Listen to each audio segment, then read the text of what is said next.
ఇక్కడికి వచ్చినప్పుడు leading AI, quantum, data center destination, green energy, climate resilient growth model, irrigation, palm oil, commercial, aqua ఎక్కువ వస్తాయి.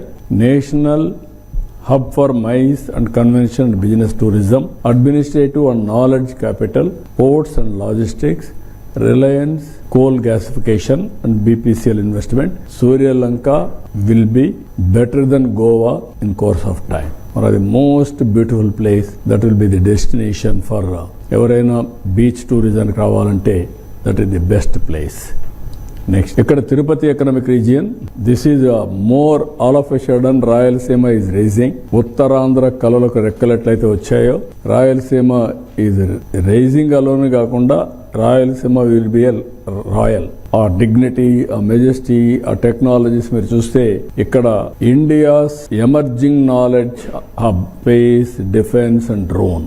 ఇంకొక పక్కన చూస్తే సిమెంట్, స్టీల్ మ్యానుఫ్యాక్చరింగ్ హబ్. 34 నుంచి 40% స్టేట్ ఎకానమీకి కాంట్రిబ్యూట్ చేయాలని రాయలసీమ ఎకనామిక్ ట్రాన్స్ఫర్మేషన్. ఇంకొక పక్కన renewable energy power house, focus on irrigation and horticulture. 10 నుంచి 12 లక్షల కోట్ల రూపాయలు ఖర్చు పెడుతున్నాం. 10 లక్షల మందికి ఉద్యోగాలు వస్తాయి. 12 లక్షల కోట్ల రూపాయలు జీడీపీ పెరుగుతుంది. This will be the beautiful. Ultimate గా 75 లక్షల కోట్ల రూపాయలు ఎకానమీ కాంట్రిబ్యూట్ చేస్తుంది. ఇది మనం all latest technologies will be here. You name anything, space city, first 5th generation fighter jet, aerospace, drone city, everything is going to come in Rayalaseema. That is the beauty of this area.